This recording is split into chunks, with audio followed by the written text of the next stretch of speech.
what's going on, STLR? As you guys can see down in the description below, basically cheap, fast cars for beginners. I did the opportunity to help out those who are possibly interested in high performance or just owning something fun.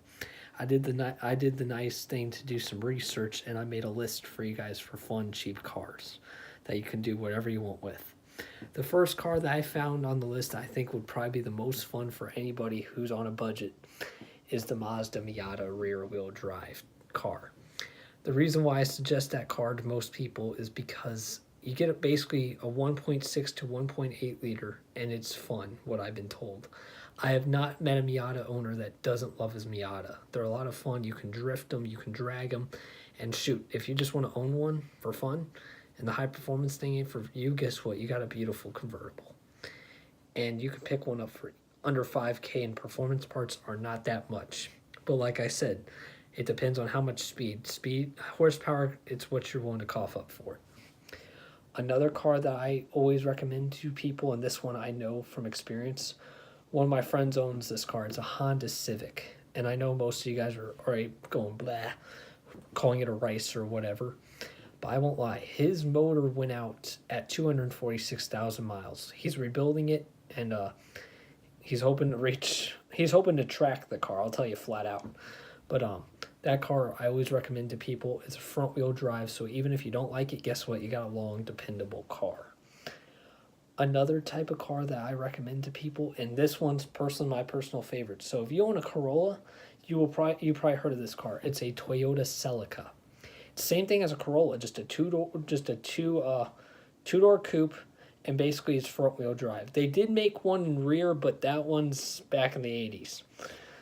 It's a front wheel drive, and basically you got a car that will last you forever. I know one big YouTuber, Scotty, he owns one, and it's still going after 240,000 miles. I always recommend Toyota any day of the week.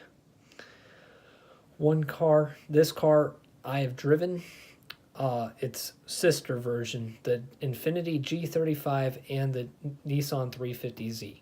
Those cars I recommend to anybody that wants to drift, drag. Basically, you got 274 horsepower to the wheel. The problem is with those type of cars, I always tell people, is the G35 likes having the interior ripped, and some other things wrong with it I overheard.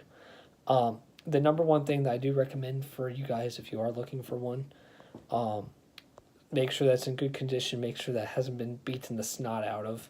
But the only two differences is one has back seats, which is the G35, and the 350Z doesn't. The 350Z is a two-seater. The G35 is a four-seater. And the G35 comes in a four-door sedan version and a two-door coupe. So basically, it's your choice of the apple. And I know it comes in all-wheel drive for the G35 sedan and rear-wheel drive in the G35 coupe, what I know of on top of my head. This car, I was looking at buying one, and I always highly recommend it for people, the Subaru WRX.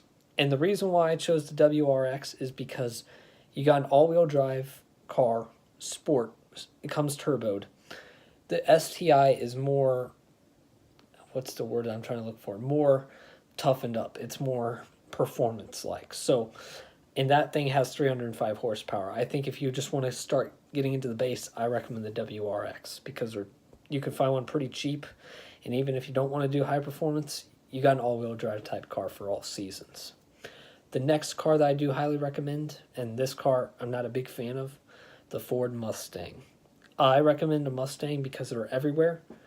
They're easy to work on, and they come in a V6 and a V8 motor type package, and you could do so much with that car. You could drift it, you can drag it, knowing that I still call it some names, crowd killers, still make jokes about them. I highly do respect the Mustangs. Another type of car, if you're not a Mustang person, the Chevy Camaro then is what I would suggest. Pretty much speaks for itself. It's a Chevy product, comes in V6 and a V8 motor. You got different packages, just like the Mustang has a GT. This one has Z28, SS, RS, etc. Including, if you want to do a fun one, do an IROC Z. Those things are fun. The next car, now this car I think is a little bit more affordable. but also it will give you the power and the torque, the Pontiac Grand Prix or the Pontiac Grand Am GT. I recommend those two cars because basically you got a V6 to a V8 motor and they're no pushover. They will pull. I'm just not a big fan of Pontiac, but those two cars I take my hat off to because they can keep up if they need to. Lastly on this list, the other car that I highly do recommend is a Pontiac Firebird. If you're just a big old Pontiac fan, go Firebird or GTO. Those cars are fast. GTO comes with 350 horsepower that I know of on top of my head. That car is fast. If you get the LS, I think it's either an LT1 or LS1 motor, and those cars will pull. I'm not joking. And so those are some good cars right there that I highly do recommend to people. But also, before you even do buy the car, make sure that you know what you want to do with it. Because if you just buy it, then you're just like, I wanted to turbo it, I wanted to put on a catback exhaust, but this is too much for me. Don't do what I did. Don't do what I did. Because I bought my Maxima, planning on doing some high performance stuff with it. I got the wrong year. So make sure that you do your research and make sure that you budget for how much you want to spend on this car. But these are some cars I guarantee that you can find for under $5,000 if you look hard enough. Now, the GTO might cost a little bit more because it's still starting to go down in the market. But I've seen some go for $7,000 to $12,000. So if you look hard enough, you will be able to find one. But at the end of the day, these are just some good old cars that you can race or just have something fun to have.